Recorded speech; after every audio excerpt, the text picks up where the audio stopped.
इनका घर गिरा है सैलाब में, बेवा औरत है। और ये देखिए जो कमरा इनके रहने वाला था ना, छत वगैरह तो गिर गई, तो इन्होंने इसके ऊपर ना ये डाल के तो ये जानवर बांधने की जगह बना ली है अपने लिए इनके। ये देखें, ये सारी देख रहे हैं दराड़े, छत गिर गई थी। ये कच्ची दीवारें हैं, जो पुराने ज़माने में जो बनती थी ना, वो कच्ची दीवारें हैं। ये साथ में कमरा ये भी गिरा हुआ है। टेंट लगा के बैठे हैं, तो इंशाल्लाह अल्लाह खैर कर इनका करते हैं। भाई रोजगार का क्या सिस्टम है?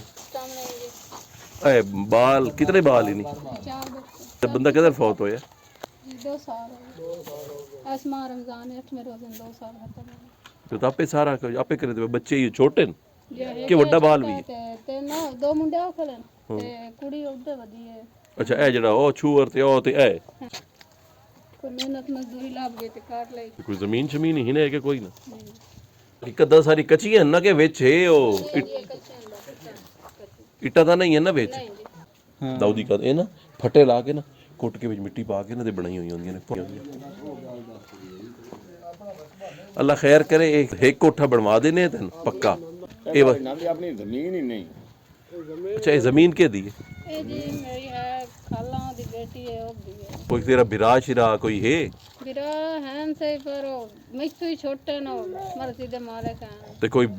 भोएं दा कोई मरला दो नहीं देंदे भी जिथे तेन कोठा बना देवीए? ओ ते जी उदे है उदे कोई केड़ी जात है? ओ बुड्ढी ठट्टी उदे कोई वसाल ने बाण दो थे ला बुड्ढी दी ठट्टी खीवे दे नाल नहीं जी थाना मसा साधेर मेरा मैं लियाना वो तो साधेर होया ना। आख्या जी अगर वो ना देवे ना 2 4 5 मरले हाँ तो मैं दे छड़े सब बिशाके कटाए ला ले फिर मैं क्या चलो नहीं दूंगा उतला मटेरियल 5 दी बजाय तू 3 मरले ले ला जी। उस बंदे तू यार कर दियो। मैं कोठा पा देना पक्का। कोठा भी ते नाल ना टॉयलेट भी ना मैं पा देना। कोशिश करसा है नाल ना कोई राशन शासन भी तेरा लावीए भी जेड़ा तू कर सकनी आप बचे दा ओ भी कर ते नाल असी भी करके देवीए जिसले कर लवें तुस आपे करके दसनी है। ते जा विख्या भी जिथे ना नहीं वो को तरतीब ट्राली पड़ दियो जिता विचू टापा सी ना इथे बड़ा देंदे जिथे देंदे ना जा इन वो जेड़ा भाई आंदा ना ओ दिया पहला जमीन जेनी का बन्ना नहीं जी दिया पहला बन्ना सावा तो पहली तो 4 जमीन जेड़े आखा भी 2 4 मरले मैं दे देता इन ले दियो ते ना करा देवे कि नहीं स्टाम च लिख के देवे भी जिंदा ये जिंदी बैठी है वो तो मुड़ना ये जो करा ना भी होवे ना अगर ये ना स्टाम करा के दे भी एदी जिंदगी च ना लवे तू बस वो तो जिस टाइम ते जो रास्ते ना इकट्ठे होना गाल काली सा ना ये कोई सामान ही ना ये तोड़े को लियो हिको बिस्तर है ओ उदे फैन हो कोई बारे बोले से उठाएं जा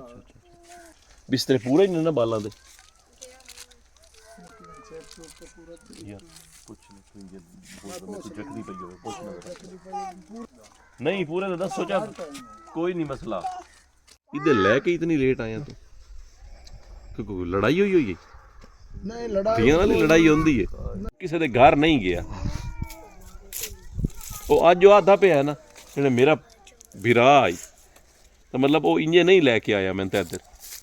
एड़ी अजमाइशां होंदियां ना ये भी अल्लाह दे उन्हां बंदियां ते आंदियां जेह्ड़े अल्लाह नूं प्यारे होंदे ने वो देख के भी अजमांदा वो लैके भी अजमांदा जेड़ी गल तेरे ना होई आ रकबे दे बारे तो क्या वो है नु जगह नहीं पावन देंदे पे ओदा की हाल है ਉਹ ਮੈਂ ਗੱਲ ਕੀਤੀ ਆ ਮੈਂ ਤੋੜ ਗਿਆ ਮੋਸਕ ਮੇਰਲ ਵੀ ਸ਼ਾਕੋ ਸਟਾਮ ਕਰਾ ਲੈ ਜਾਂ ਮੈਂ ਨਾ ਕਰਵਾਉਣੀ ਨੰਦੇ ਕਨਾਲ ਬੋਂਦੀ ਜਿਹੜੀ ਹੈ ਉਹ ਨਾ ਕਰਵਾਉਣੀ ਉਸ ਤੋਂ ਇਲਾਵਾ ਉਹ ਨਾ ਵੀ ਦੇਵੇ ਇਹ ਆਦਾ ਕਨਾਲ ਜਿਹੜੀਆਂ ਸਾਰੀਆਂ ਇਕੱਠੀਆਂ ਉਹ ਮੇਰੇ ਕੋਲ ਸਟਾਮ ਕਰਵਾ ਲੈਣ ਤੇ ਮੈਂ ਕਿਹਾ ਹੋ ਸਕਦਾ ਉਹ ਨਹੀਂ ਵੀ ਦਿੰਦੇ ਇਸੇ ਰਕਬੇ ਦੇ ਵਿੱਚ ਮੇਰਾ ਰਕਬਾ ਹੈ ठीक है ਮੇਰੇ ਨਾਂ ਮੈਂ ਕਿਹਾ ਉਹ ਨਾ ਵੀ ਦੇਵੇ ਤੇ ਮੈਂ ਇਹਨਾਂ ਨੂੰ ਕਨਾਲ ਰਕਬੇ ਦਾ ਆਪਣਾ ਦੇ ਤੁਸੀਂ ਦੇ ਗੱਲਾਂ ਨੂੰ ਦੋ ਹਾਂ ਉਹਨਾਂ ਤੋਂ ਪੁੱਛ ਲੈ ਯਤੀਮ ਬੱਚੇ ਨੂੰ ਮੈਂ ਤਾਂ ਅੱਗੇ ਤੁਹਾਡਾ ਹਵਾਲਾ ਸੁਣਿਆ ਮੈਂ ਕਿ ਯਾਰ ਬੜਾ ਦਿਲ ਖੁਸ਼ ਹੋਇਆ ਮੈਂ ਆਪ ਖੁਦ ਦੋ ਨੰਦ ਨਾਲ ਹੈਲਪ ਕਰਾਉਣ ਨੂੰ ਤਿਆਰ ਆ ਮੈਂ ਨਾ ਕਿ ਜਿਹੜੀ ਮੇਰੇ ਕੋਲ ਹੈਲਪ ਹੁੰਦੀ ਹੈ ਮੈਂ ਵੀ ਖੁਦ ਦੋ ਕਰਦਾ ਤੁਸੀਂ ਮੇਰਾ ਵੀਰਾ ਇਹਨਾਂ ਨੂੰ ਜ਼ਮੀਨ ਕਲੀਅਰ ਕਰਾ ਦਿਓ ਜੀ ਇੱਕ ਕੋਠਾ ਮੈਂ ਜੋ ਚੱਕਲ ਯਾਰ ਦੇਵੇ ਜੀ ਤਾਂ ਤੇ ਜਿੱਤੋਂ ਵੀ ਦੇਵਣੀ ਹੈ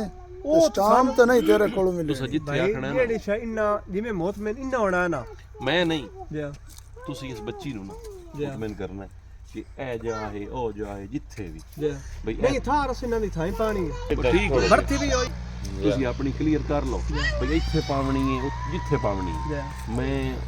18 14 ਦਾ ਕਮਰਾ ਜੀ। ਤੇ ਨਾਲ ਟਾਇਲਟ ਨਾਲ ਪਾ ਦੇਣਾ ਠੀਕ ਹੋ ਗਿਆ ਇਹ ਮੇਰੇ ਜ਼ਿੰਮੇ ਆ ਗਿਆ ਜਿਸ ਦਿਹਾੜੇ ਤੁਸੀਂ ਸਾਨੂੰ ਦੱਸਣਾ ਹੈ ਨਾ ਕਿ ਸਾਡਾ ਮਾਮਲਾ ਕਲੀਅਰ ਮੈਂ ਤਾਂ ਸਾਡੇ ਨੂੰ ਹੁਣ ਬਿਆਨ ਹੁਣ ਬਿਆਨ ਲਾਏ ਨੇ ਜੋ ਬਿਆਨ ਠੀਕ ਹੈ। ਬਿਆਨ ਨਹੀਂ ਉਹ ਡਕੇ ਤੂੰ ਉਹਨਾਂ ਨਾਲ ਟਾਈਮ ਬਣਾ ਲਿਖਾ ਵੀ ਮੈਂ ਬਰੇ ਸਾਥ ਬਿਆਨ ਦੇ ਤੇ ਮੈਂ ਭਾਈ ਦੇ ਹੱਕ ਤੇ ਬਿਆਨ ਕਰਾ ਛੋੜੋ ਇਹ ਤੁਸੀਂ ਸ਼ਫਕਤ ਕਰਨੀ ਹੈ ਬਾ ਠੀਕ ਅੱਗੇ ਜਿਸ ਦਿਹਾੜੇ ਬਿਆਨ ਹੋ ਗਏ ਜੀ ਮੈਂ ਅਗਲੇ ਦਿਹਾੜੇ ਥੀਟਾ ਸਟਾ ਛੋੜੇ ਸੀ ਬਾ ਠੀਕ ਹੋ ਤੇ ਕੰਮ ਸ਼ੁਰੂ ਹੋ ਗਿਆ